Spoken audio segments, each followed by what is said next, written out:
आज महाराज दशरथ पितरों के लिए तर्पण कर रहे हैं, ऋषियों के लिए तर्पण कर रहे हैं, ब्राह्मणों को गाय धन इत्यादि दान कर रहे हैं। जब ये देखा कि पितरों के लिए श्राद्ध हो रहा है, संतों के लिए तर्पण हो रहा है, बंधुओं, हमारे यहां जो सनातन धर्म की श्रुतियां हैं, जो प्रणाली है, एक भी चीज हमारे सनातन धर्म में ऐसी नहीं है कि जिसका मनुष्य को लाभ ना मिले।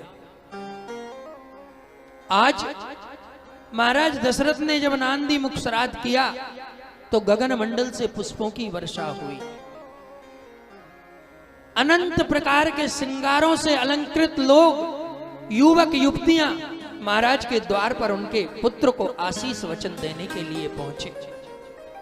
सनातन की जो संपदा है वो शास्त्र है, और शास्त्रों का जो अनुकरण करे वो मानव है। जिस जीवन में शास्त्रों का अनुकरण नहीं है वो मनुष्य होकर भी पशु तुल्य है, और जिसने शास्त्रों का अनुकरण कर लिया उसके पास रूप हो ना हो, स्वरूप हो ना हो, विद्या हो ना हो, लेकिन वो मनुष्य संसार में एक दिन उस प्रकार सम्मानित होगा जैसे अंधे सूरदास हो गए, पागल मीरा हो गई। सनातन धर्म के सूत्रों का अनुकरण ही हमारे जीवन की सच्ची संपदा है। हर हिंदू धर्म के निर्वाहन करने वाले व्यक्ति के माथे पर चोटी होना चाहिए, लेकिन आज सबकी कट गई, सब बगैर पूंछ के बंदर हो गए। बंधुओं, आप सोचें, बंदर रूप में जब हनुमान जी आए हैं तो बंदर की ममता सबसे ज्यादा किस पर होती है?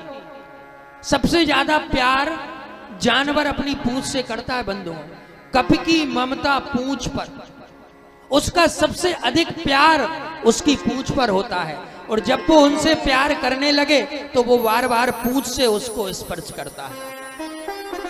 ऐसे ही हर हिंदू धर्म के निर्वाहन वाले व्यक्ति की ये चोटी अगर है तो ये चोटी क्यों रखी जाती है? सिखा। बंधुओं, चित्त रूपणी महामाये, ये हमारे चित्त को बांधती है, क्योंकि यहां 10वीं इंद्री का निवास है। मन यहां केंद्रित होकर स्थिर होता है, और अगर यहां ग्रंथि बन जाए तो वो मन भटकते हुए भी भटक नहीं पाता, और फिर आदमी का तेज विकसित होता है। चित्त रूपणी महामाया दिव्य तेजा समन्वित, और तिष्ठ देवी शिखा मध्य तेजो वृद्धिम कुरुष, वो आपके तेज की वृद्धि करती है, आपकी बुद्धि का विकास करती है। हम अगर सनातन धर्म को मानते हैं तो हमारे माथे पर चोटी होना उतना ही आवश्यक है जितना शरीर में प्राण। धर्म को किसी दूसरे ने नहीं ठगा। बंधुओं, ये जगत का एक स्वभाव बन गया है। जगत का स्वभाव क्या बन गया? लोग कहते हैं हमारे धर्म को लोग ठगने आ गए, हमारे धर्म को लोग लूटने आ गए, लोग हमारे धर्मों को मिटाने का प्रयास कर रहे हैं। ये सब मिथ्या बातें हैं। अरे हमारे घर में कोई डाका तो तब डाल पाएगा जब हमसे कोई लापरवाही होगी। लापरवाह व्यक्ति के घर में ही तो डाके डलते हैं। अगर चौकसी से रहोगे, सावधानी से रहोगे और चौकन्ने रहोगे, क्या तुम्हें कोई लूट पाएगा या कोई तुम्हें ठग पाएगा? कभी नहीं लूट सकता, कभी नहीं ठग सकता। आज अगर सनातन धर्म को ठगा जा रहा है, सनातन धर्म को लूटा जा रहा है, तो हमने ही चौकसी कम कर दी, हमने ही पहरेदारी कम कर दी। माथे पर तिलक लगता नहीं, माथे पर चोटी नहीं, घर में किचन की चप्पल अलग आ गई, साड़ियां पहनते नहीं, ओछे कपड़े घर में आ गए, शिष्टाचार बचे नहीं, सदाचार बचे नहीं, धर्म का अनुकरण बचा नहीं। अब लुटोगे नहीं तो क्या होगा?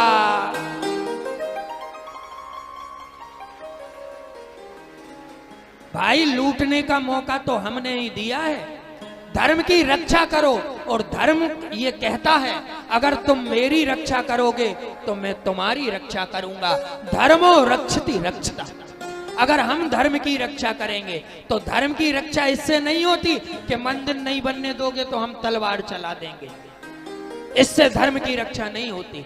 धर्म की रक्षा होती है विनम्रता से, धर्म की रक्षा होती है गुरुओं के आदर से। अब गाय की रक्षा के नाम पर, गौशाला के नाम पर नाना प्रकार के दान हो रहे हैं और सड़कों पर गाय जब ट्रकों से एक्सीडेंट होकर मर जाती हैं तो वो गाय किसने सड़क पर पहुंचाई? का धर्म के विरोधियों ने पहुंचाई या हमने पहुंचाई? सोच कर देख लो गुनहगार कौन है, आखिर वो गुनहगार कौन है? बंधुओं, हम सनातन धर्म के जो पहरेदार हैं, हम ही सनातन धर्म के सबसे पहले शत्रु हैं। हमें सजग होना होगा, हमें सावधान होना होगा। हम धर्म की मर्यादा का उल्लंघन ना करें, और धर्म की मर्यादा है सनातन की संस्कृति। और वो संस्कृति का पालन अगर हम अपने जीवन में करेंगे तो ना तो कोई हमारे धर्म को ठग सकता, ना कोई हमें लूट सकता।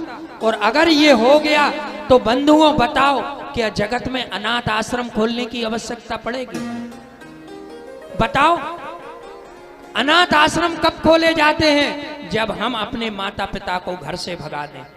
हम काम ही ऐसा ना करें कि कोई अनाथ आश्रम की आवश्यकता पड़े खोलने को। अगर अनाथ आश्रम खुले हैं तो उनको खोलने के लिए प्रेरणा अगर किसी ने दी है तो उसके हेतु हम हैं, कोई और दूसरा नहीं।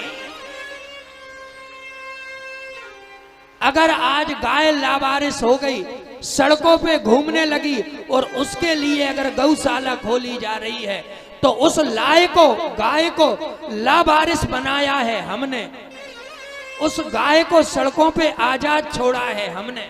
जब तो वो आज लावारिस हुई और गौशाला खोलने की आवश्यकता पड़ी। जीवन में ऐसा काम ही मत करो कि किसी के सहारे की आवश्यकता पड़े और हमें दूसरे का सहारा लेना पड़े।